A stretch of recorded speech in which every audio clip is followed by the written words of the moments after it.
All right, we're back again. Show of hands, how many people did their assignment and studied a minimum of 3 days a week for 20 minutes? Raise your hands high. Oh, okay, getting better, get better. All right. Now, okay, thank you. Now, when you take your hand out, the requirement for taking your hand out is that you will read or study your material at least 20 minutes, 3 days a week. And this class is 90 minutes. You know, we said usually for every hour of class work, you're supposed to have, 3 hours outside of class, right? That's for the Western school. So I would say you should double it for yourself, you know, if you were really dedicated. But I'm giving you half on the other side. So if you're not going to do it, you need to put your hand out back at the end of the class.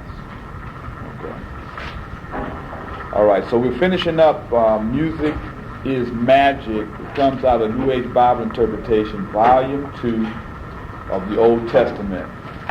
For those who are not familiar,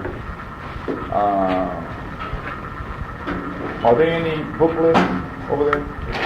There is a reference list on the table over there for those who are new. Next session I have an updated book list because each week I introduce new books. For people who are new today, basically this is a continuation of a series that started in Stolen Legacy. We went through Stolen Legacy chapter by chapter, and in Stolen Legacy we encountered that the first system of salvation were developed in Africa, and they came to a high degree of perfection in the Nile Valley, in the Egyptian or Kemetic systems of initiation, and that system created the process by which a human mortal could be transformed into a God-like being by practicing the virtues and the 7 liberal arts and sciences. So from that we went through the 7 liberal arts, we went through the 10 virtues, and now we're going through the 7 liberal arts and sciences. We started off with astronomy, astrology. We went then into geometry. Then we went into number. And now we're at the metaphysics of music. Basically looking at the metaphysical. So it's not what you're going to, if you go to regular universities and talk about geometry or astronomy or arithmetic, you're not going to meet the same thing because we're talking about the inner school as opposed to the outer school. So where we are today is dealing with chakras. We dealt with music, and I'm kind of doing a little review for new people, so hopefully it'll give them a little bit of something to figure out what we're doing here. Because it can kind of get very spaced. But that's what it's all about, cosmic consciousness. You know, taking ourselves to the higher level of consciousness, which was the foundation of our traditional civilizations. So anyway,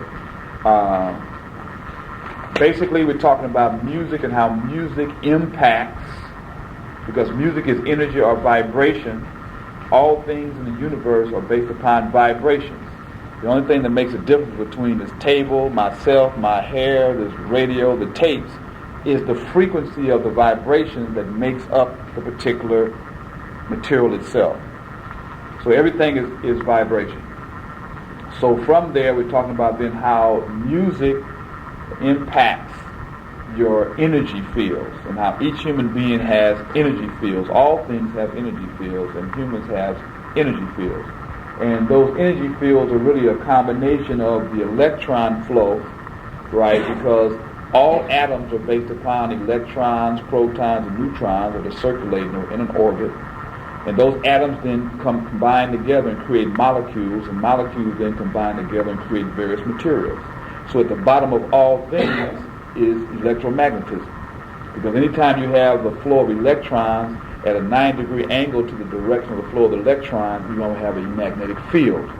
And if you see then at 9 degrees is a perpendicular, and the perpendicular is the foundation of a right triangle.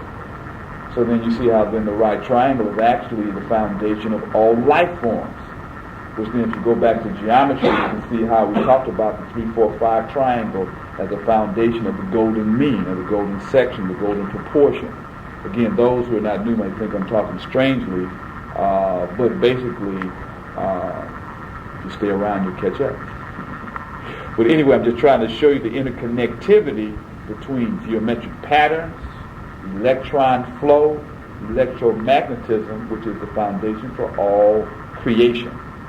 Now, with that, we then going into how in the human system you have your spinal column, and I guess we can go into this handout here, location of the 7 chakras,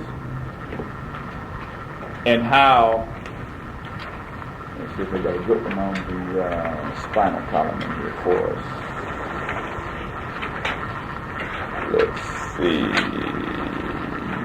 No. Don't have a real good one. Probably the second page in one sense. This is not the best one. Let's see here.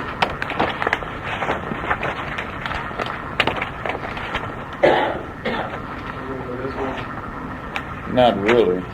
I didn't make a copy of this one, but hopefully you'll be able to see it. I'll make copies next time. This comes out of the chakras in the nervous system by a book called The Chakras by C.W. Ledbetter.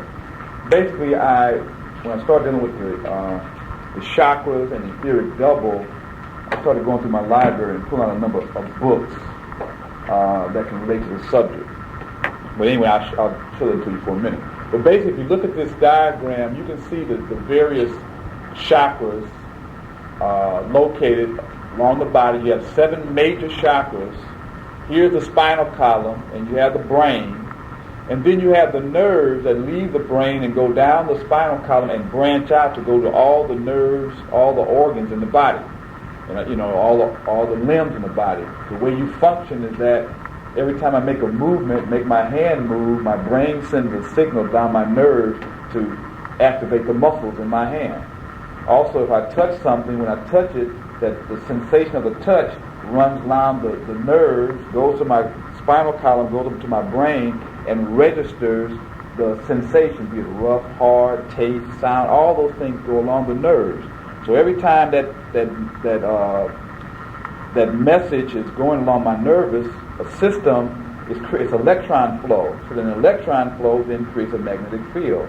Also, all my organs, my lungs, my heart, my stomach, my spleen, my kidneys, my brain is also made up of atoms, molecules, and so it's alive. So it's also pulsating with electron flow. So that my whole body then is made up of one big electromagnetic field. So then electromagnetic field can be impacted by other electromagnetic fields. So thusly, that creates the aura. The aura is a combination of all those electron flows. Anyway, where the nerves bunch together is called the plexus. That means they all come together. So you have certain parts in the body, or certain areas in the body, where you have a large group of nerves that come together across or interconnect. That means that place has a greater concentration of electron flow, which will give it a greater concentration of electromagnetic energy there. So those energy fields are also located where there's certain essential organs are located there, and also certain endocrine glands. We have 7 endocrine glands. Your endocrine glands are connected by the bloodstream and the cerebral spinal fluid. Your spinal column is actually encased in the spinal column. The spinal column is actually encased in fluid. That's a cerebral spinal fluid. Your brain is also encased in a fluid that goes down your spinal column, and your endocrine glands can release hormones into that cerebral spinal fluid. It's also another system of transportation of various biochemical energies. So your bloodstream, your nervous system, and your cerebral spinal system are various transmitting mechanisms or channels through which information, because basically everything on information is transmitted for different parts of the body. So anyway, so all those things make up like kind of this communication system of the body. And understand that our whole body is a communication system. That means that we are in constant communication with the environment. Our direct environment in terms of just seeing people, feeling things, heat, water, whatever, but then we're also in connection with cosmic environment. because we are connected to the greater universe, and we're actually connected to the cosmos, which means if our consciousness was orientated correctly, we could actually understand where we are in time and space, because we're like a tuning fork. That means that our system is actually vibrating at a frequency that is equivalent to where we are in time and space. Just think about that. So of course, our minds are not functioning like that, and we can't even interpret the information that's coming to us. As information is coming in, we don't recognize what it is. We only recognize probably a certain low level of information, because that's where our mind is focused. Anyway, individuals who want to understand more of this, there's a handout over there on the Sevenfold Constitution of Humans. It talks about the 7 levels of consciousness that each of us have. We have a physical consciousness, we have an energetic consciousness, we have a vegetable consciousness, we have a animal consciousness, human consciousness, spiritual, and a divine, different levels. So that is, and those different levels are really equated or equal to the 7 chakras, because each of the 7 chakras also represents a certain level of operation, a certain level of consciousness. Each of the chakras have colors that are correspondent and stimulate that chakra, and they have musical notes and sounds that also stimulate those chakras. When I say stimulate those chakras, the lowest chakra at the bottom is basically where your basic life force exists, because the lowest chakra is equal to the sexual organs, and the sexual organs basically contain the life force upon which new life can be generated. So the sexual organs really are creative centers of power. Our society just looks at sexual organs as being these instruments of just indiscriminate pleasure or whatever, which is really a perversion or a misunderstanding of what they really are. 30% of all the energy in your body is used to create the life force that is then distributed through sperm and through the ovaries or the eggs in your body. That means 30% of all your energy in your body is used to reproduce the energy necessary to reproduce life. 30%. So then how do you use that 30% of your energy? What is it being used for? What level of consciousness are you expressing that energy? Anyway, the point I got to is that the lower chakra, actually, you can raise energy up through the spinal column to where it actually moves up and activates the various centers, to eventually it activates the brain center and stimulates higher spiritual consciousness. As energy is raised up and activates each of those chakras have specific types of characteristics. They impact the physical system certain types of ways, they impact the psychology certain type of ways, and each of them also have an equivalent spiritual correspondence that also starts to activate your parapsychological capabilities. Clairvoyance, clairaudience, psychometry, where others, probably about 7 of them. I don't have memorized all of them. Psychometry, telepathy, clairvoyance, clairaudience, telepathy, psychometry, there's a couple more. Anyway, the point that I'm making is that and we talk about music, and we talk about sound, and we talk about sound, we talk about vibrations. That certain types of vibrations will activate the lower chakras and keep the energy on the lower level. Certain types of frequencies and sounds and images, because all images also vibrations, also will activate the higher centers and then raise the energy up. Once the energy is raised up to its highest potentiality, it activates one's spiritual consciousness, and one becomes illumined and can see clearly and can know. And so when you see those various images of Christ or the Buddha and they have a halo, basically that's symbolic that they have become illumined because they have raised their energy up and have activated the cerebral cortex. The cerebral cortex, which is the crown of the head, is the position where the crown lies. And if you think about this, is the crown chakra. Again, I'm also trying to show how the Bible and the various scriptures, all these things are actually talking about the human as the divine temple. Literally, they're talking about the anatomy and the physiology of what it takes to become spiritualized. And not just some external Christ that's existing out there in the world. Well, in the clouds. The clouds are where? In the air. Where is the cloud? I mean, the cloud is up here. The Christ is in you, but it's a level of consciousness. So anyway. I got into that talking about the nervous plexus and electromagnetism. So it's science. It's science. It can be scientifically verified because energy follows thought. That means because the Western world is a materialistic world, so they focus all their energy looking at material things. Well, the ancient people, which were the people of the East, African people, even Native American people, traditional Asian people, focused on the inner world or the spiritual. So they focused their energy on defining that. So they developed technologies of a spiritual science where the Europeans have developed technology of a material science. But I'm just showing you that it is scientifically based. It's just that we in modern times have not developed the insight or the instrumentation to measure it, when in actuality we have it within ourselves. I'll get off of that. Let me share with you these books and then we'll go into the finishing of the handout. Yes. How do you raise the energy up knowing the arts and sciences? How do you raise it up by knowing the arts and sciences?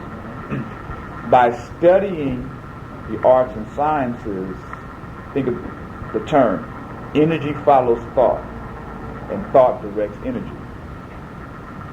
When I be saying these things have profound meaning if we'll think about it, and think about what that really means. That's a simple statement. Energy follows thought. Okay? Now that's a law.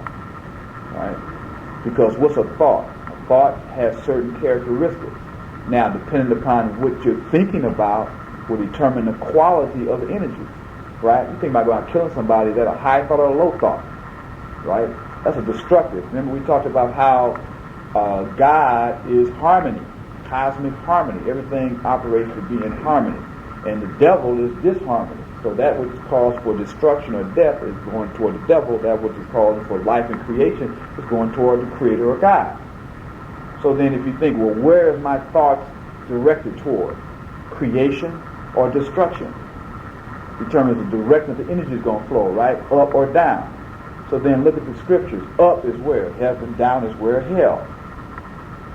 But they're not talking about down inside the ground and up in the sky. They're talking about down inside of you in terms of lower, higher level.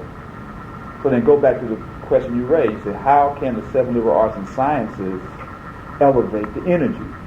Well, what is the seven liberal arts and sciences dealing with? It's dealing with the operation or the laws upon the operation that the universe operates on. So if you're focusing your attention on trying to understand the laws upon which the universe operates, which is creation, energy follows thought. So as you constantly are contemplating, meditating, and working with those thoughts, then your energy is being polarized because a thought is electromagnetic energy, right? And remember that you are an electromagnetic entity, so that then a higher electromagnetic force then will direct a lower force. So then you will start to polarize your consciousness or the energy to start vibrating at that level of frequency. So if you maintain that level of thinking over an extended period of time, eventually you will repolarize your own consciousness to where you start to operate at that level as opposed to another level.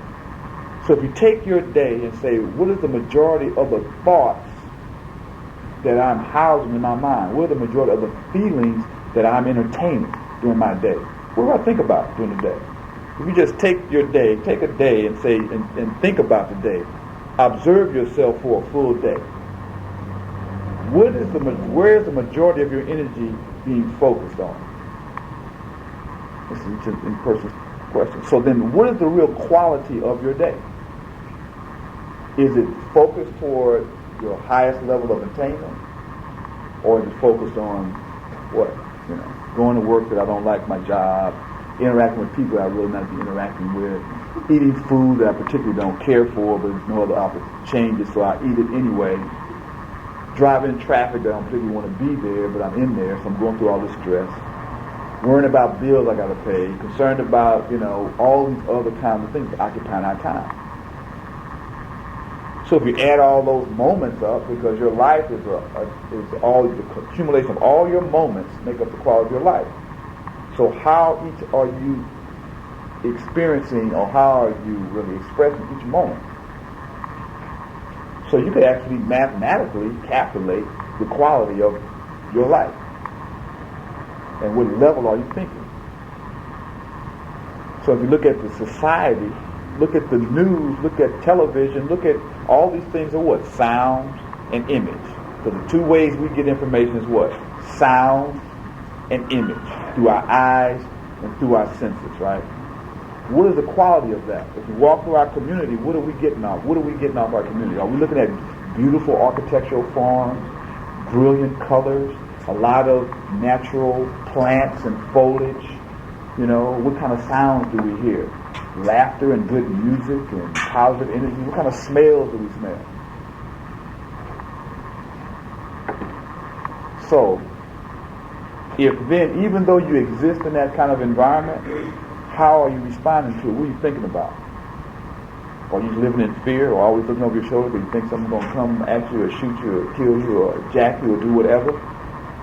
Or are you focused on a higher perspective? So what I'm saying is, through the study of the 7 liberal arts and sciences, and that depends upon how intensely you study it, because then do you start to change how you look at your everyday from that perspective? Or you just go read the book for an hour and then you keep on doing the regular thing that you're doing? So what I'm saying is just, so the quality and the amount of time that you are entertaining these thoughts starts to transform your consciousness. And consciousness is reality. So then the question is, how have you transformed your consciousness? And how are you thinking? Yes, sir. Sometimes I wonder, because I can study and monitor and meditate and do all that, and it seems like, sometimes it seems like, I have right here to actually manifest that behavior. It seems like that's a distance away. Now why is it a distance away? Well, see, then you have to observe yourself in terms of then when you try to apply or operate from that basis, why aren't you able to do it? What obstacles get in the way from you to operate from that? That's how you gain self-knowledge. The only way you're going to gain self-knowledge is you have to become intimate with yourself. Really, they say self is intimacy. If you can't get intimate with yourself, you don't know yourself. If you don't get intimate with someone, you don't really know them. And so to become intimate with yourself, you have to observe yourself. And most of us don't really go around observing ourselves. So you don't really know who you really are. So when you get certain thoughts in your mind, and you get certain feelings, where are they coming from? I think I talked about this before. Just because a thought is in your mind doesn't mean it's you. Just because you're feeling something doesn't mean that it's you. Because that feeling, that thought came from somewhere. But where did it come from? You might have picked it up from looking at TV, from cartoons, from the conversation of your parents, or being around somebody, or whatever. So again, the issue is, are you observing yourself and become aware of how the obstacles you have in trying to be who you really are? Because the key thing is, if you study and don't try to apply it, it's not worth anything. It's only through experiencing it does it become you. Because experience itself. You are your experiences. So if you want to know somebody, understand the experiences and you understand who they are. And if you want to change somebody, you got to change their experience. What does it have to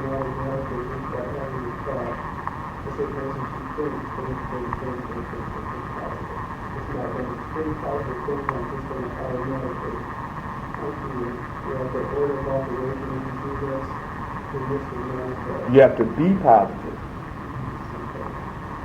See, because if you're thinking, you're not really thinking positive if you're not being positive.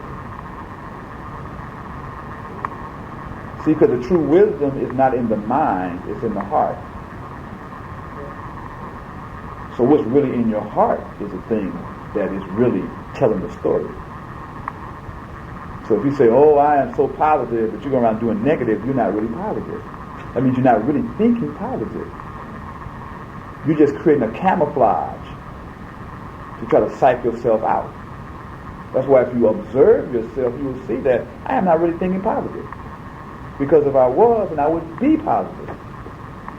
And that's the real test. I know a lot of people who into the material, they study all this stuff, and then when crisis hit their life, I don't want to hear all that. Well, that's when the test really comes. It only comes through crises. Because when everything is fine, or you can be just as spiritual as you want to be, and when everything is nice, is when you confront it with the crisis or the situation, and you start getting hateful or angry or all this. Can you control that? If you can't, then you haven't arrived yet. And you can have all the information, read all the books or whatever. That's why I say you have to observe yourself. That's what the Bible says, be doers of the word and not hearers only. Right. That's right. See that thing too? It's be doers of the word and not hearers only, deceiving your own self.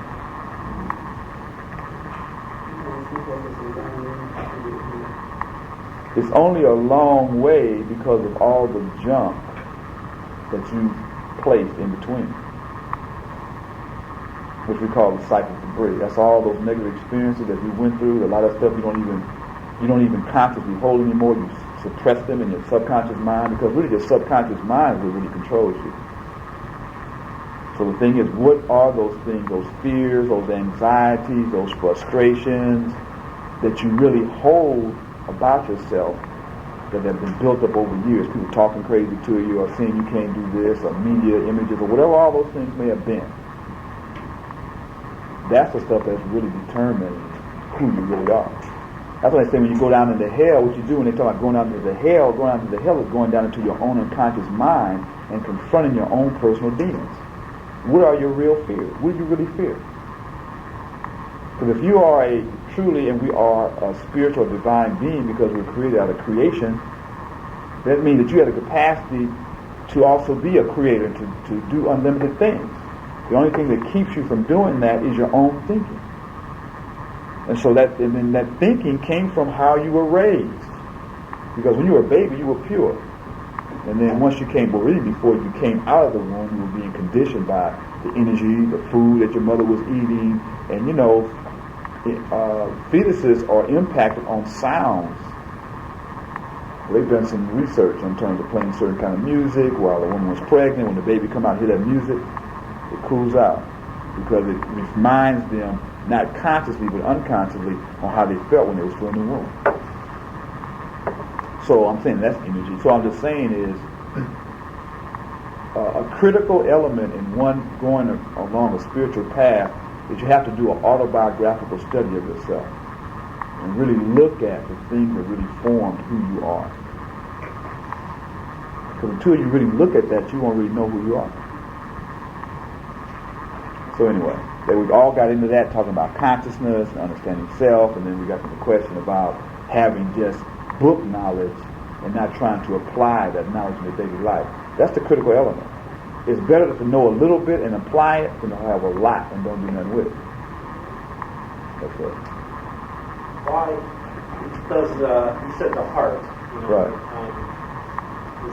It's not the organ of the heart. Right, that's right. I mean, but that's like the judgment.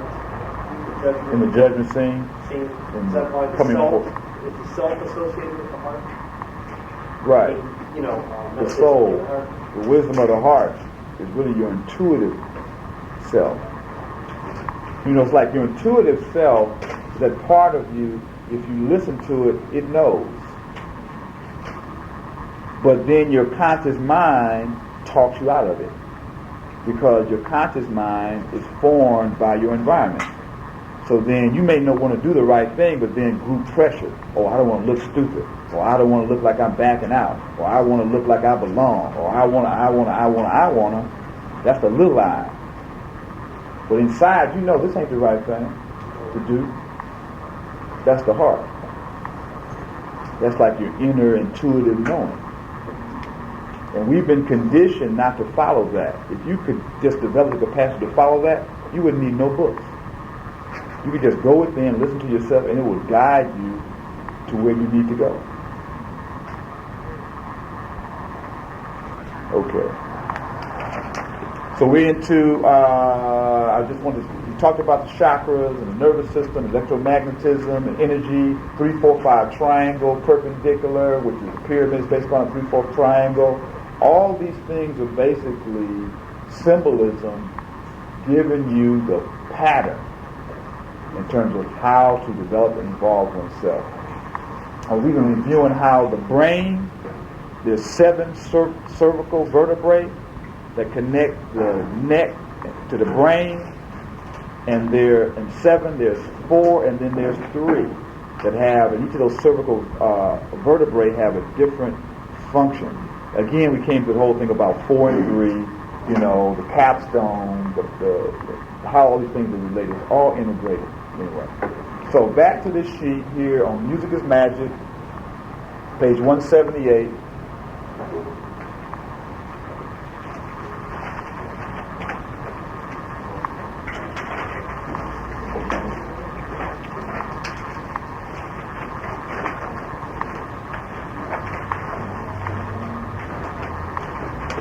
So it talked about, I just kind of, let's see what we're going to do. Come up. All right, I'll start on page 177. That kind of brings us up for those who weren't here. It says,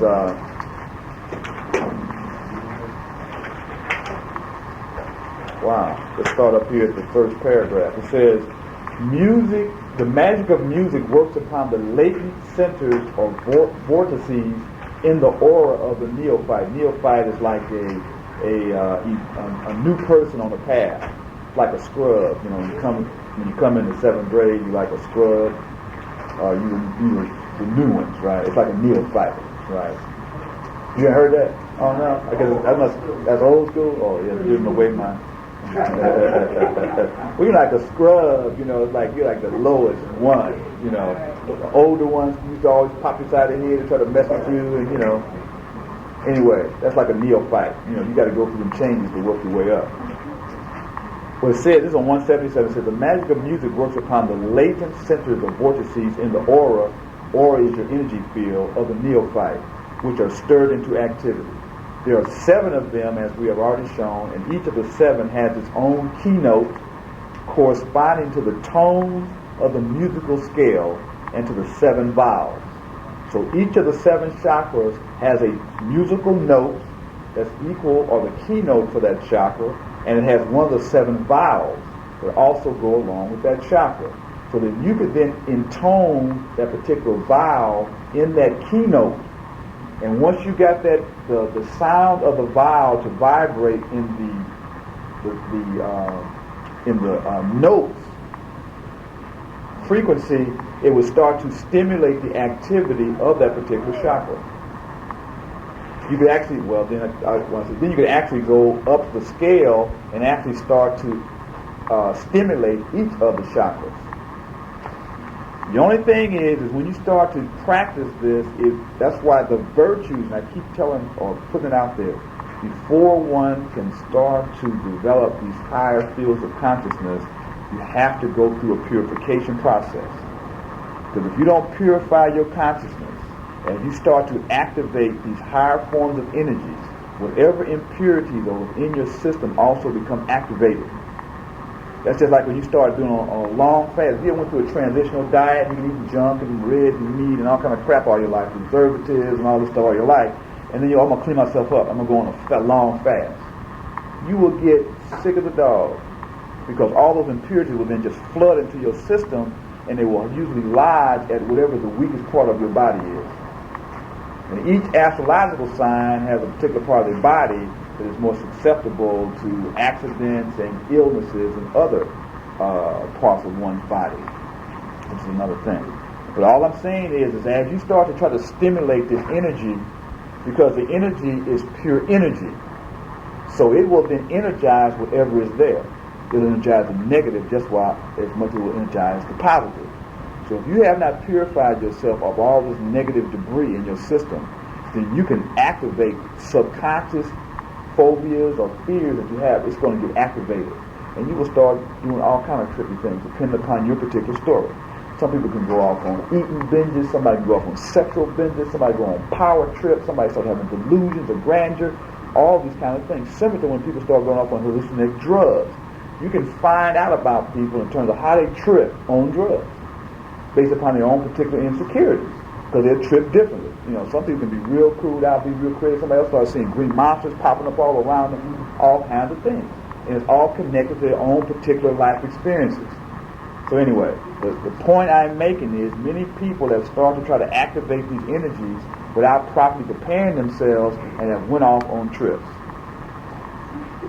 So you have to, that's why the first stage is the virtues. You have to study the virtues and start to apply the virtues and gain control of your emotional nature.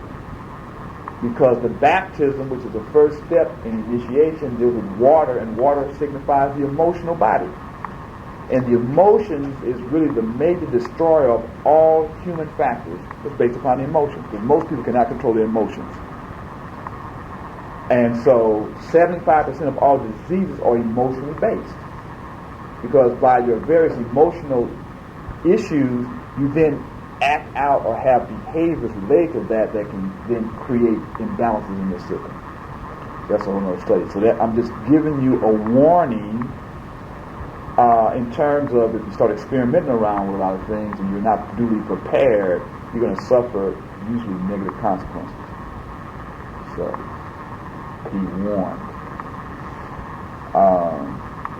Anyway, so back to this. So it talked about how it is by means of the powers centered in the vowel sounds of the archangelic race spirits control their peoples or nations and will them into a composite whole.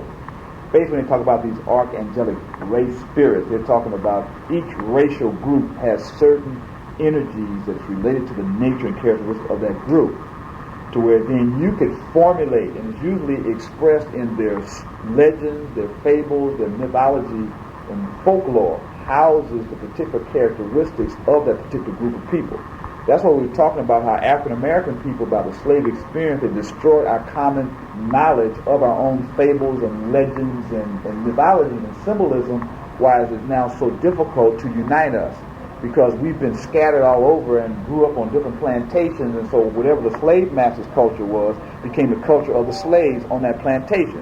So once the slaves got released and came back together, it was like they came from different countries and couldn't even operate the same anymore. That's why now you get black people together. Well, I'm from Africa, I'm from Mississippi, I'm from Louisiana, I'm from Texas, I'm from wherever, because they no longer identify with a common source of origin. If you don't have a common identity, you can't have unity. Because unity is what? Uni or one. So then it also goes back in terms of how they perpetuate and the slave experience to perpetuate the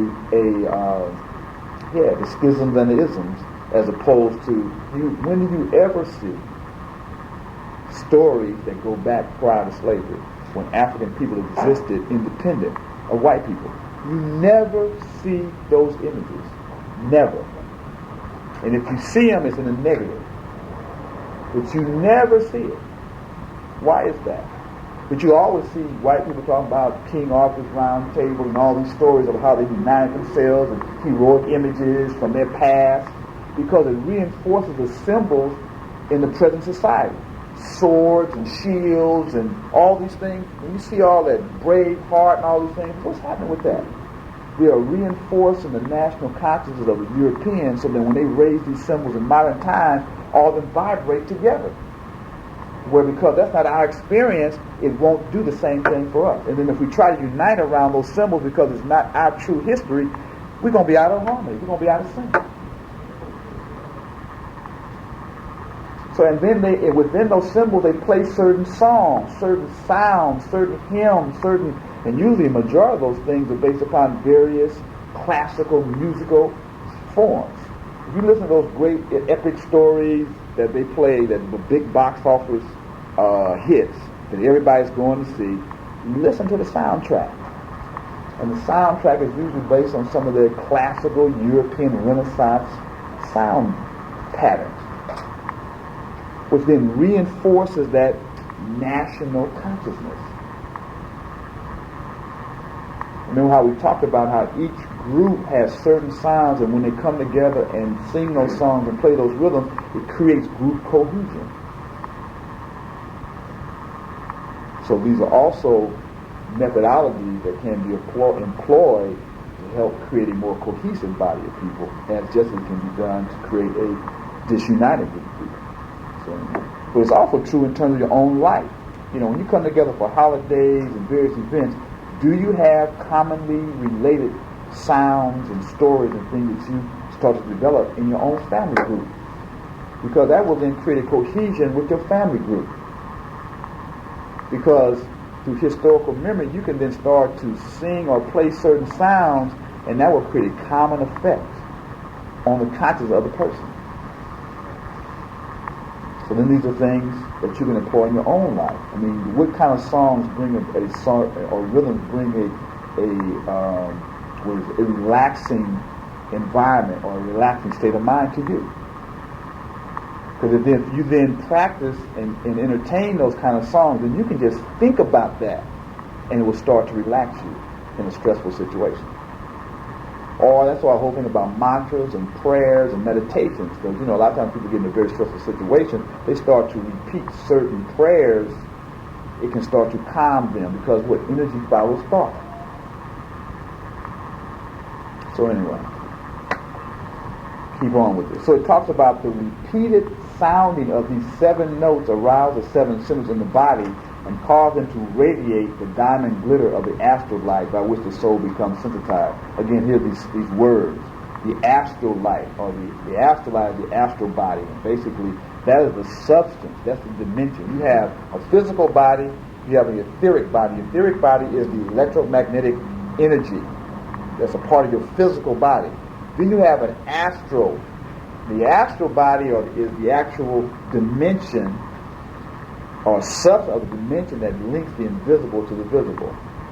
The astral realm is that realm where so-called, disincarnated entities or spirits also dwell. Now we can get into where does the soul go after you die, after you leave the physical body. But just think about it in a scientific manner.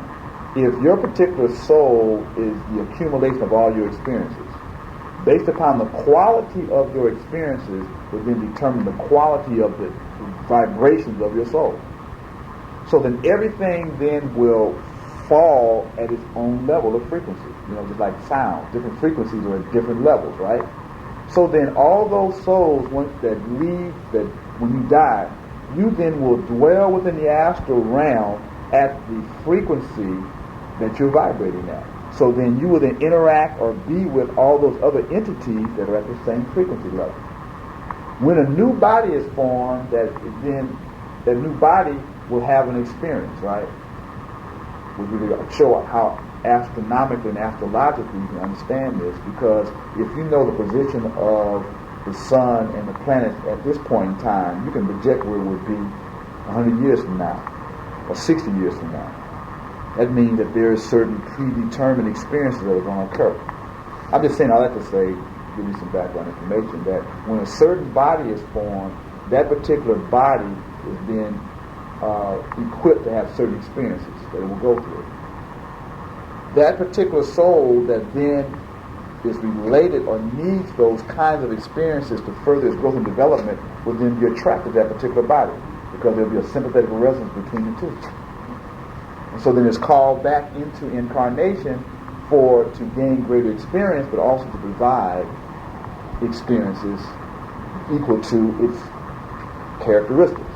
So anyway, I don't go too far afield. But when I'm talking about it, I got to talk about the astral light, and I try to explain how that astral dimension is broken down into various levels and degrees. At the lower level, the astral, you have all these other negative kinds of energies. It was almost similar to, what was that movie with Whoopi Goldberg was a medium. Remember the Ghost, right? And talked about how those entities came and pulled those things down. We're just saying that the negativity of that individual soul then took it into that dimension, where the other ones moved up and down. They just are creating stories off these energy patterns. I'm gonna stop there because we want to get into those chakras. Yeah. When does the soul go into the body? I don't know. I have speculations about it. You have different schools about it. They say actuality, the actual true soul is really ignited when the baby takes his first breath and becomes independent from the mother, is when it actually becomes activated. Prior to that time, that baby is really a function of the mother, because it's using the mother's bloodstream and the mother's food supply and the mother's oxygen. It's not operating on its own. But once it takes that first breath, then the umbilical cord stops connecting the baby to the mother, and its own heart and its own lungs start to function. And at that first breath, it's like then represents its first intonation of the word, right? And so that moment in time, the quality of that moment in time has been imprinted on that particular soul and represents the quality. That's what I know. Anyway, let's go back to this. It says this power. Everyone knows the arousing effect of patriotic or martial music, though less sensitive to the soothing and inspiring effect of sacred music. That means that patriotic or martial music is usually based upon percussion.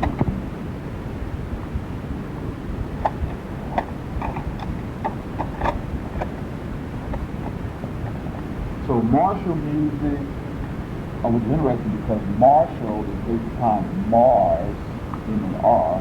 Mars is the planet of war, and Mars color is red and it relates to the lower chakra. But the martial energy is based more on percussion instruments. And so it's almost like in rap music, you got the heavy bottom line, so with regard, it's going to get the bump in that, right? The less sensitive, people less sensitive to the more string instruments and the wind instruments because the sounds are more subtle. And so anyway, we're talking about these different types. And we talked about the string instruments, the percussion instruments, and the wind instruments, how those different instruments impact different parts of the body, the physical body, the emotional body, and the mental body. So anyway, that's what we're kind of talking about. Even among the religious mind, it's not usually recognized that the masses of the early church were composed for a specific purpose of furthering spiritual illumination. We're talking about the early church masses. Now, we also, for those who weren't here, talk about, and we referred to Dr. Ben Yohanan's book, African Origins of Major Western Religions. Because in that book, he talked about how the early church fathers, Clement of Alexandria, Tertullian, I think there was one more. There were three major who were the major constructors of the Christian doctrine before it became Europeanized, before the Nicene Council. And they were the early church fathers, and these were the church who were Africans who really formulated the philosophical basis for Christianity. And so that's another thing we have to understand the origins. So when I say that to say that when we start talking about the church, automatically we start seeing white people and how white people relate to Christianity. And we have to get beyond that, although they worship it their way. We go back to the origins, and that's what I'm saying. When we understand this, get African origins of major Western religions, and will give you documentation of how Africans were the origins of the world's major religions. be it Buddhism, be it Catholicism, be it Judaism, African people, be it Islam, Africans from the continent of Africa played the central role in the development of those religions. So if you really want to understand the essence of those religions, go back and study the origin of it, and not the interpretation of it. Because the interpretation has went through many versions and additions of editing to its present state. I'm going to jump beyond all this and read this for yourself. We go now to the second paragraph at the bottom. There can be no question of the power which music has to affect every organ of the body. The low tones vibrating to the organs and functions below the diaphragm, and the higher tones affecting those above the diaphragm. So you got the diaphragm then relating to higher and lower. So then if you look at the sevenfold constitution or the seven chakras, you then relate to the diaphragm, which kind of comes right here, dealing with the lungs and the breathing. Then you have a 4 and you have a 3. It then also goes into the structure of the pyramid, because the base of the pyramid is based upon a square or a 4, and the side of the pyramid is based upon a 3. So you have the 4 and the 3. The 4 is the lower self, and the 3 is the higher self, because the higher self relates to the throat, the crown, the crown. So basically, ancient people reflected the human temple in the physical temple, but also a reflection of the greater universe, because the greater universe is also based upon seven major planets, the 7 major stars of Ursa Major, Ursa Minor, and the 7 key stars in the Pleiades, upon which the sun is circulating around. So anyway, then you got the 7 colors, all these things are reflected in the human person, which is the true basis of the temple. And lastly, we also talk about the 7 seals. We talk about in Revelation, the last days of the 7 seals will be open. What are the 7 seals? They think about there's some books out there somebody's going to go get and open up the seal in the book and read the book. Well, yeah, you will read the book, but the book is the seal inside of you. The 7 chakras make you a different level of consciousness that has information in it. When you open that seal, you open up that level of consciousness and can read the information in that level. And let's go and talk about the level. So it says, modern research has proved that music from string instruments, such as the harp or zither, are most effective in cases of mental disorder. Hence the harp by David, the use of harp by David in soothing the matter of sorrow is not justified scientifically. Naturally, in order to promote spiritual exaltation, music must itself be an exalting nature, and every type of music so-called will produce a desired effect. Martial rhythm stimulates the action in the physical realm. It belongs to the music of the objective world, whereas spiritual work requires, first of all, repose, the quiet of the mind, in order that consciousness may be liberated. This is a critical issue because it gives you a key on how to liberate your consciousness. If you don't have any quiet time in your day, your mind is not going to be able to contact its spiritual side. So remember, the number one practices for spiritual consciousness is some form of meditation. And I'm talking about getting to a lotus position and going through dealing with and all that, although that has a role to play. But the fundamental thing is to sometime during your day be quiet. Sometime during your day be quiet. Separate yourself off. It can be 5 minutes. Just start for 5 minutes. Just go somewhere. Sometimes at work, I just go into the bathroom and sit on the toilet, close the door. And be quiet, because we're not going to let you go to be quiet. Or sometimes just go outside and take a walk. And the time it takes you to walk around wherever you walk at and come back can be a form of meditation. That's why I say we can tell you to get angry, count to 10. Because if you can slow your mind down, you'll think more rationally.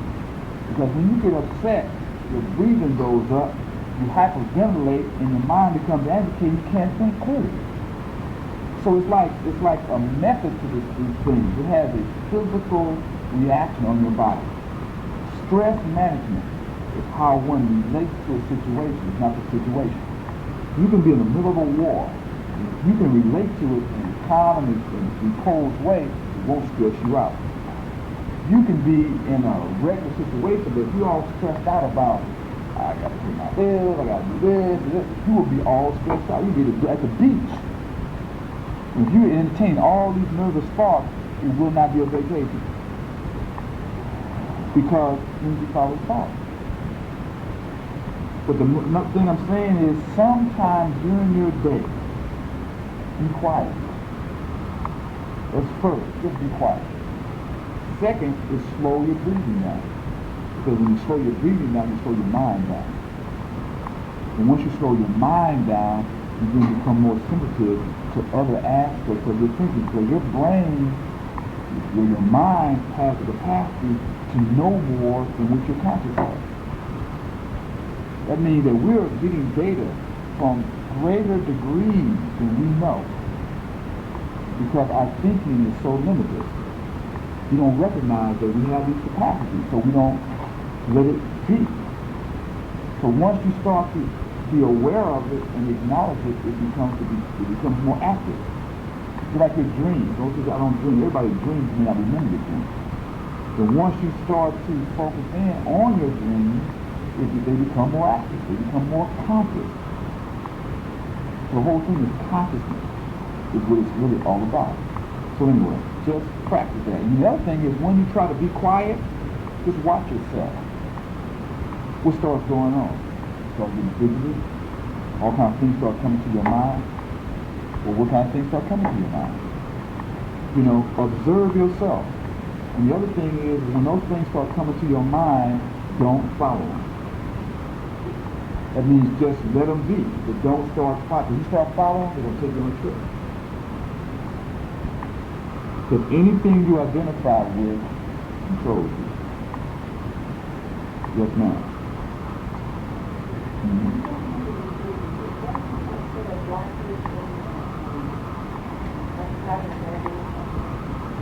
In what order?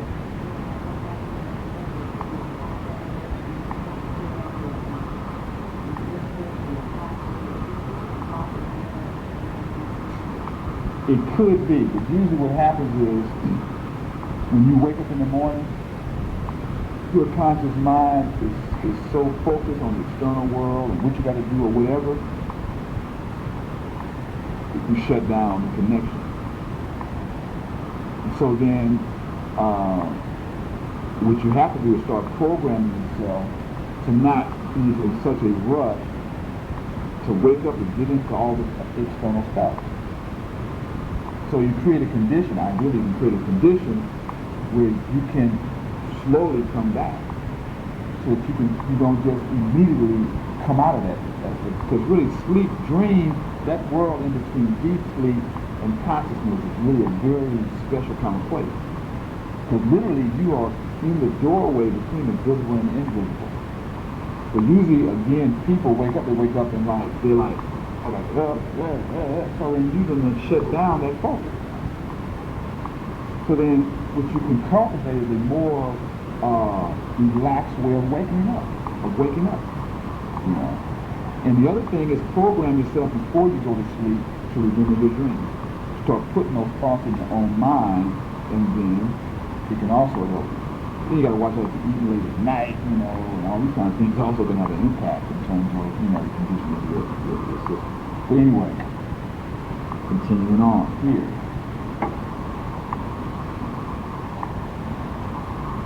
So we talked about how where spiritual work requires, first of all, repose, the quiet of the mind, in order that consciousness may be liberated from its identification with material form. And I said, anything you identify with then controls you. So if you keep on identifying with the material, then that's what you're going to be controlled by. Like the white lotus floating on a still pool, so must the soul flower expand upon reposeful harmony. That means like when a pool of water is still, you can actually see yourself in the water. When that water becomes agitated, you cannot see your reflection.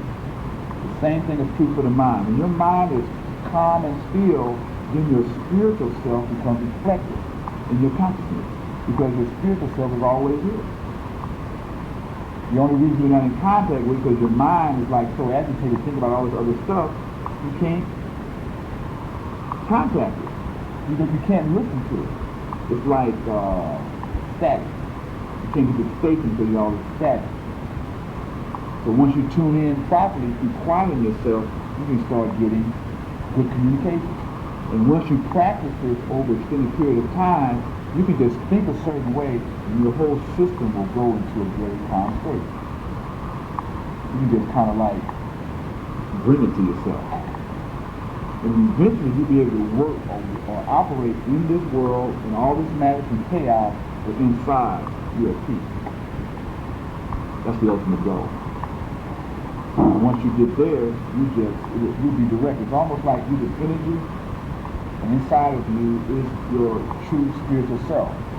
And once you become in balance or in harmony, as you operate in life and you're moving towards something negative, the negative is going to repel you and push you away from it. So you just be guided. Because on a spiritual level, light attracts light. So once you then tune into your spiritual consciousness, just electromagnetically, you will be repelled from that which is not light, where you are. And what will happen is it will be reflected in your conscious mind as ideas, images, or whatever. Yes, sir. Because of the unity of the consciousness. Yes, that's right.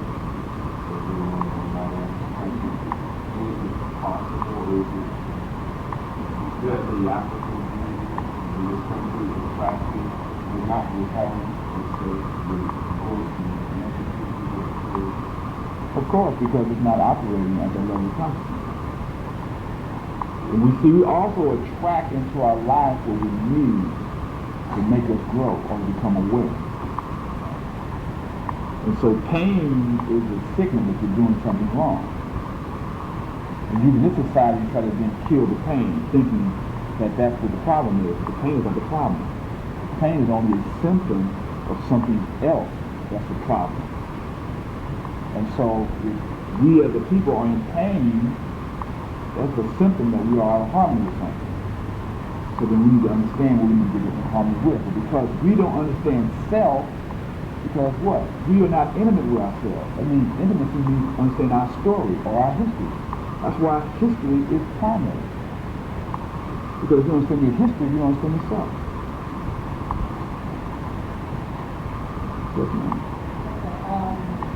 When you take part, is there a danger in going out? I mean, sometimes I'm in a situation, and before I know it, I've been somewhere and come back.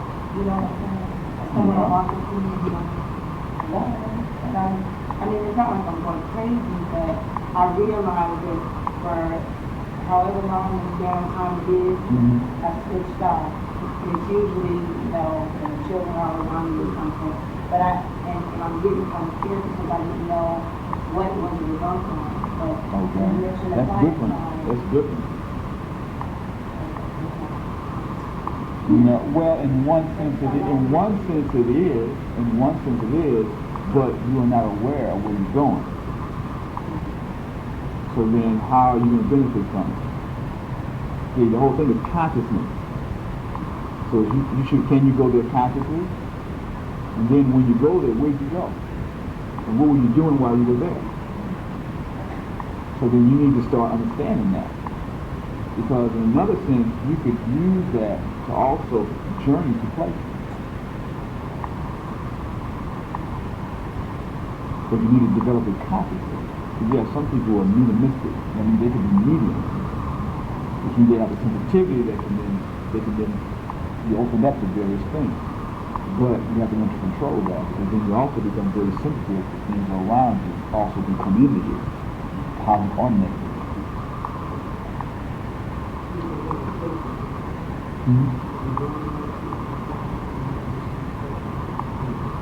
You don't have to be focused on something, but you should be aware. Because the ultimate practice in meditation is to be able to eventually, once you quiet yourself, you can go inside and investigate your own body. You can go in and investigate ideas. You can start channeling your mind into things, and because you learn to control it, you can see the inside of things and gain information in some of it.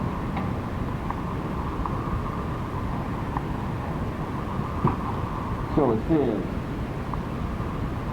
now we're kind of caught up to where we were. It says, in the stillness of the mind, the flowers bloom in the soul according to a rhythm embodied in them. That means that each of the 7 chakras has its own rhythm. Knowing this is readily understandable why the Psalms have been called the perfect flowers of religious song. Indeed, we realize that the really important authors of the Psalms is not in their intellectual content, but in the subtle rhythm which we experience by singing and chanting them. It is the rhythm which plays upon the 7 flower centers and causes them to open to the spiritual sun. Thus, the Hierophant of the mysteries, Hierophant is the master of the mysteries, in chanting the 7 sounds for the neophyte, prolong that one which vibrates a particular flower whose opening was desired, passing rapidly over the other until the purpose result is achieved. That means that each person has a particular keynote, and a master will then sound that particular keynote to stimulate a certain center, which will open that person up to that particular level or realm or constantly start experiencing certain things. These 7 flowers may also be called the musical light of the soul. Their location and significance briefly are as follows. Now we get into this. All 7 musical lights lie along the spinal cord. That is, to the spiritual vision they appear to lie there, but they are not physical. They are etheric and astral, and serve as conductors of the vital essence which flows through them into the nerve plexuses which they interpenetrate. That means that the chakras, if you go to the other sheet now, and go to the second sheet, you can see the structure of each of these chakras, which are both on each side of the body. Because your body is broken down and is symmetrical. That means the left is reflected in the right. Also, you have the body is cut straight down the middle. One thing that was interesting when we was in martial arts, they say you take your 2 eyes and you go straight down your 2 eyes like this, all the way down to here. This is the danger zone. And so when you fight, you protect the danger zone. Because anything that puts you outside the danger zone, you can survive. Somebody cut my arm or my legs, I can still live. Somebody punch my lungs, my heart, my spleen, my kidneys, I'm gone. And so the same principle is there in terms of how your body is cut straight down the middle, in the front and in the back. If you get into acupuncture, this is called the conception vessel, and the tract along the spine is called the governing vessel. All the nerves, all the organs in the body can be stimulated through massaging the points along the spinal column, also in your hands and your feet and your ears. So anyway, I'm saying that your body is constructed symmetrically. So the chakras have a front and a back position, which you can see. And basically these chakras are actually vortexes of energy that are vibrating at different frequencies. So then they will attract to them those energies that are equal to that level of frequency. And so then different frequencies then would enter and stimulate those particular chakras and then start to activate that level of energy. So that's what we're talking about here. So it says, the first of these vital points is situated at the base of the spine. Its color is red. Here the serpentine kundalini sleeps.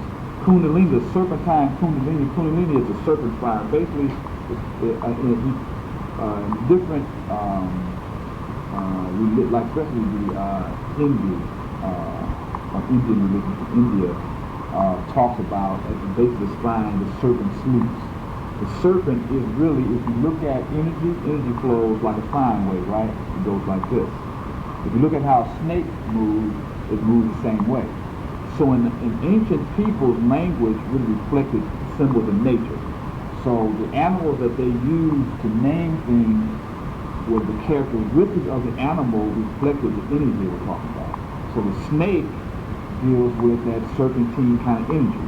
Also, if you see a snake, especially a cobra, it'll twine itself, and then when it gets ready to strike, it raises up, opens its hood up. As the energy raises up the spinal column, it then will open your hood up, which really relates to your cerebral cortex and your higher consciousness. It's really where your true power, really lies, where your higher power. And again, just showing you these relationships. So we talked about, at first, black is red. The first, the slumbering fire awakens and assumes a brighter and lighter hue, until at last it is a pure and luminous ruby. This marks the beginning of psychic perception. Also, these colors, and a lot of times you'll see different religious orders use different gems or gemstones. Those gemstones also relate to the different levels of consciousness that that gemstone is equal to. So then if you understood that, you could read things by understanding what that symbol represents.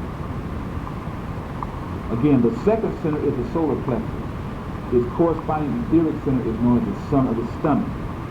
Its color is reddish orange, which is later transmuted and magnified by soft green light. This indicates the early degree of true clairvoyance. So as you activate each of these centers, you start to also activate your extrasensory perception, because all of your 5 senses have different levels of activation on higher and higher levels. And so the third, or hypergastric plexus, corresponds or correlates to the spleen, which is like a miniature sun, radiating golden light. Its awakening bestows the gift of healing. In the early stages of its development, there is green light blended with its gold, but the later development is pure gold. So you have the first at the base of the spine, and as you activate it, it becomes a greater luminescent ruby or red, and it starts to activate your psychic perception. The second center is the solar plexus, which then starts to move from a reddish orange to a soft green, and it starts to activate clairvoyance. Clairvoyance is when a person can start seeing into the past or the future. The third, or the hypergastric, or the spleen, starts off at a green light and with blended gold, and then later develops to pure gold, and it starts to activate the power or the gift of healing. The fourth is the cardiac plexus over the heart, emitting a soft yellow radiance, which in the higher stage of transmutation becomes tinged with a ethereal blue and reveals memories of past lives. When the latent love principle has been awakened to a dynamic love power, this center is a lustrous, giant golden rose. Or Harp. The fifth center is the, what's that? Marginal? Sphaginal? Plexus. Say it? How you say it? Boy, all those seeds, we all came from different plantations. You got there it is right there. The fifth center is pharyngeal, P-H-A-R-N-Y, Y-N-G-E-A-L, plexus, located in the throat, just over the larynx. Its color is azure blue, glittering with silver sparkles. Its development recovers the use of the lost word or creative power of speech. There is a book called African Science. In that book, they talk about how the traditional Africans, to go back into the bush, where the traditional healers and wise men, they still have to preserve the power of the word. They can actually cause phenomena to occur through speaking words.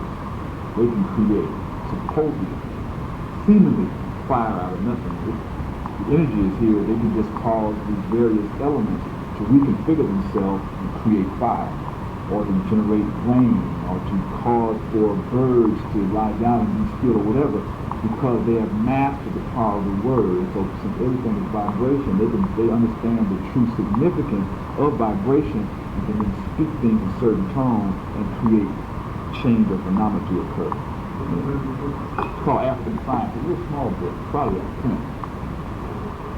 I need to be able to check.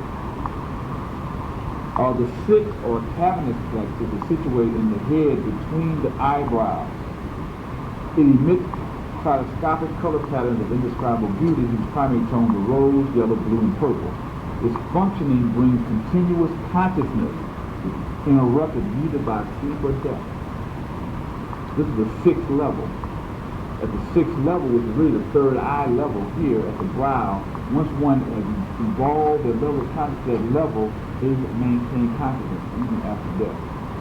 So that was symbolic of when they talked about how when Moses and the various people just went up into heaven and didn't die physically, that's what they're talking about. But their physical consciousness did not pass away, but they moved to the next dimension and still maintain consciousness. The seventh plexus is near the top of the head. In reality, the seventh plexus is not physically located in the body. It's above the head. It is the crown of regeneration and emits a effulgent white light. Its development brings liberation from the wheel of birth and death. Once you have activated the seventh chakra, the physical world no longer can hold you, and you can move in and out at will. And you don't have to reincarnate. Until we have perfected ourselves, until we have activated our highest potentiality, we have to keep coming back, because life is like a school. So until you learn all your lessons, you have to keep coming back. I get my kids and say, I don't like being here. So if you don't want to be here, live perfectly, and you want to come back. Yes, sir. Is it possible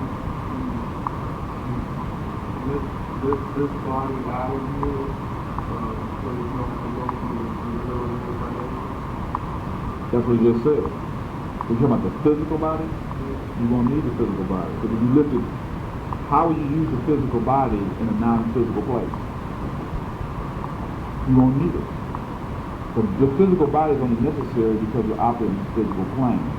And it's necessary because the soul is trying to gain experience so it can learn its lessons and grow and develop. Once you have graduated from this level of experience, you no longer need the particular body anymore.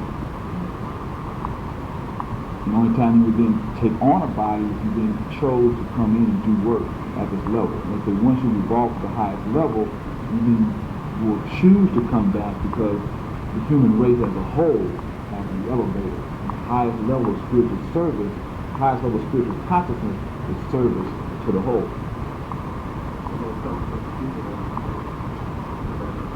Right. Well, everybody's here because come back to do work. But there are masks that exist who are here doing high levels of work, but will never tell you because it ain't about that. It says to know, to do, to dare, to be silent. What is that about the revolution? Those who know don't say, and those who say don't know.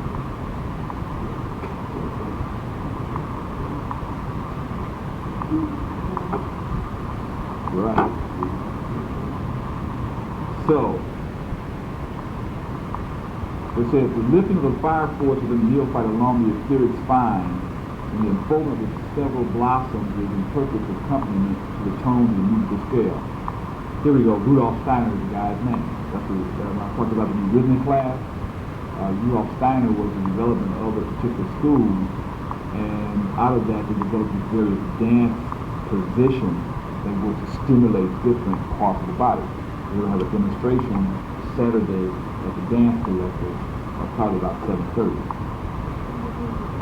I'm not sure, but you know something? If you let them know that you are a sincere seeker, they can't turn you away.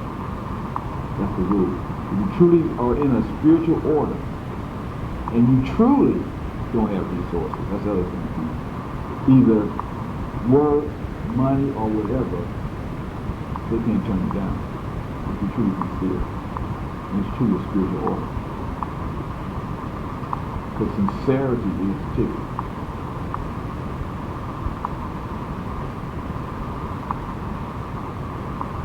Anyway, it goes on to talk about Kundalini is music as it is color, and is a rainbow as it is a perfect song, etc., etc., etc.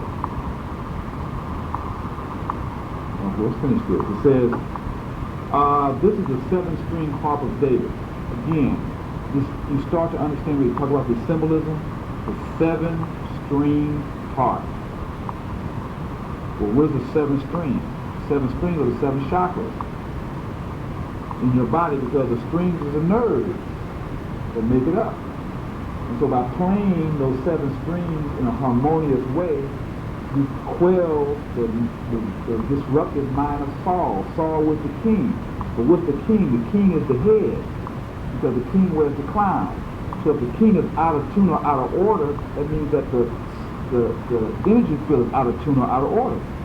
So by playing the 7 strings of the harp, it cooled out the problems of Saul. It's an analogy or a metaphor for you. When your head is out of order, you need to play harmonious on your 7-string harp. That means each of your chakras have different activities, different thoughts, different sounds that you could then start to bathe yourself with, harmonize yourself with, to put you back in tune. So you can cool down. And you can rule wisely. So it says, this 7-string harp of David made from the skin of the lamb sent from God, by whose sacrifice the world is redeemed. The ram signifies Aries, the head of the microcosmic man. Aries rules the head. And within the human brain there are 7 cavities or ventricles, each sounding its own note and emanating its own individual color. These cavities are filled with the life essence, which ascends by way of the etheric spine, and the 7 roses or lotuses. And correlate therewith, the 7 roses or the lotuses are the 7 chakras. So when we talk about the rosy cross, we talk about the rose on the human body, because the body is a cross. So it is physiologically, these 7 brain centers are known as the olfactory, the lateral, the third, the fourth, the cavernous ventricles, and the pineal pituitary glands.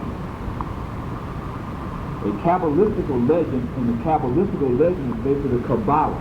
The Kabbalah is related to the Talmud and the foundation for Judaism.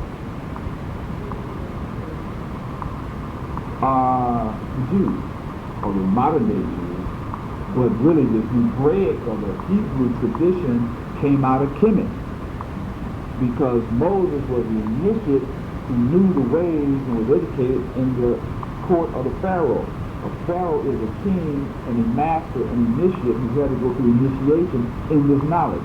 So when Moses left Kemet, he then, it's going to go off, I start talking about the Aryan age, the Physian age, and but he was trying to form a new order. But anyway, the point I'm saying is that the Hebrew Jewish tradition came out of the Kemetic tradition, which understood this kind of knowledge and information. Well, anyway, the Kabbalistic legend has it that David finished his life work upon the earth plane on the Sabbath day. The Sabbath day is the 7th day. The 7th day is related to the 7th chakra. When you're at the 7th chakra, you're at rest because you no longer have to reincarnate. All activity stops because you're now at 1. So everything has a physical correspondence and a spiritual correspondence. Everything in the Bible or the scriptures has a historical relationship. It has a physical, but it also has a metaphysical. It's the metaphysical that is the true insight. But see, once you start getting these patterns and you start reading stuff, you can start understanding what they're talking about for real. You start reading everything, talking about numbers, talking about these many wives, or these many cities, what? The 7 cities. What are they talking about? 7 centers. So if you really look at the message, he'll be talking about characteristics of that particular chakra. And when he was sending a message to these different cities, he was literally giving them a lesson on how to activate that particular center. But of course, because he was an initiate, he spoke in symbolism that only another initiate could decipher. So, it says, David finished his work on the earth plane on the Sabbath day, at which time his son Solomon summoned hosts of angels to stand guard over his body, protecting it with their outstretched teammates. This was not the end of David's glory and grandeur, for in the heavenly realms, as formerly on earth, he stands among the first.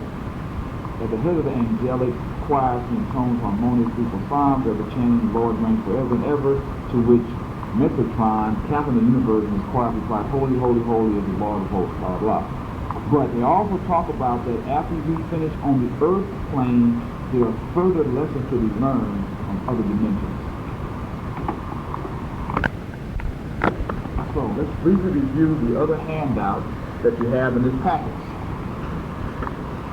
These handouts come out of this book, Hands of Light, a guide to healing to the human energy field. If you're interested in cultivating your capacity to read auras and to start stimulating your own energy, both in terms of harmonizing your own self, and if you're interested in that form of healing and health, this is an outstanding book. Both this book and this book on Wheels of Life, the study of the chakras. Then more on chakras, you have the etheric vision and what it reveals of the Rosicrucian Fellowship. You have the chakras by C.W. Ledbetter. You have the etheric body of man, the bridge of consciousness by Lawrence Bendick and Stevie Bendick. You have the Rainbow Bridge by New Age Press. And there's the Etheric Double, the Health Aura of Man by A.E. Powell.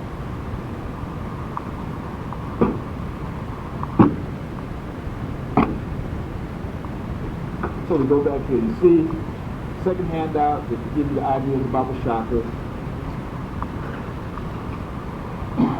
Then she talks about how you have chakras, the lower chakras and the higher chakras, and how the astral body, astral heart chakra is the bridge. So then you have the etheric, the emotional, the mental, the astral. Then you have what's on the lower is reflected on the higher, because on the throat chakra is related to the physical at a higher level.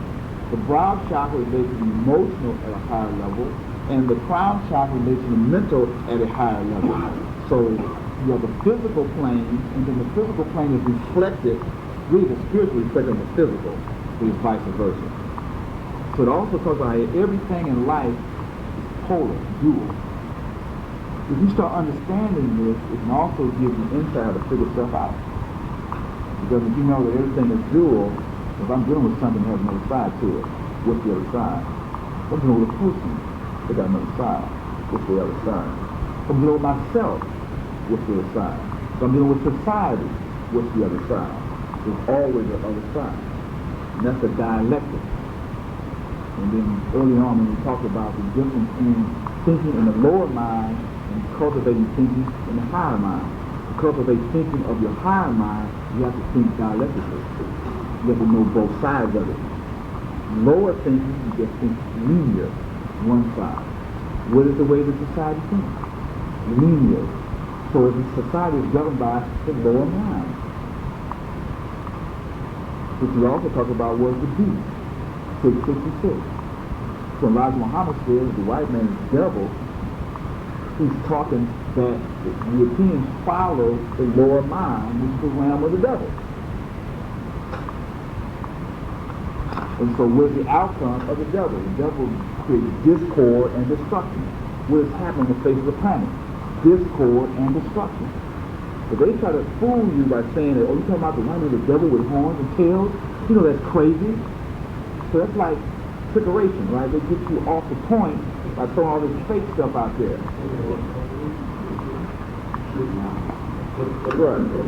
Trickeration. Right. Same purpose.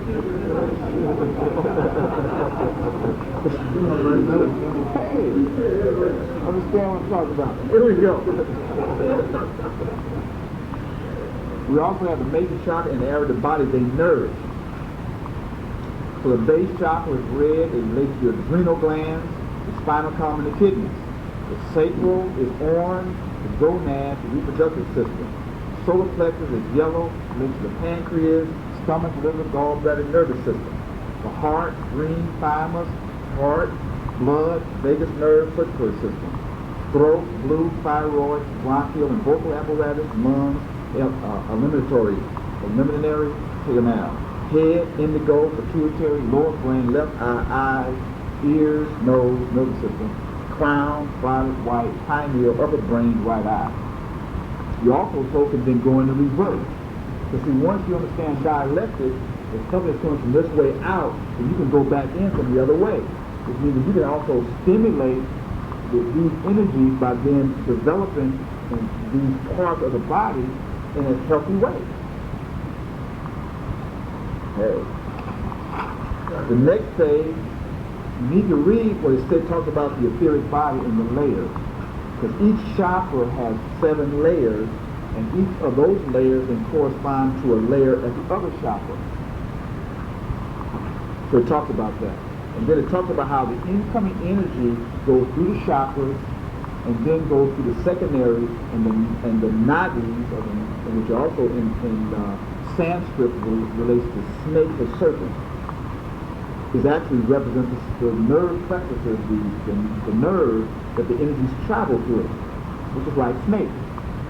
And then it goes to the nervous system, then it goes to the endocrine system, and it then affects the blood. And they say, what? Blood is the life. Then the next page talks about the chakras in relation to the endocrine system, both in the male and the female. So it gives you more information on the physiology of what the chakras relate to, and also in terms of endocrine glands. And remember, the endocrine glands will hopefully next week bring information on melanin, the relationship of melanin in the endocrine system, because melanin is highly to the pineal gland and the cerebral spinal fluid. And I have a book that deals with Kundalini that has a connection between melanin and Kundalini. Hopefully I remember to bring in that aspect of it. Again, I can only give you a lot of introductory information because we could stay here for years studying this stuff.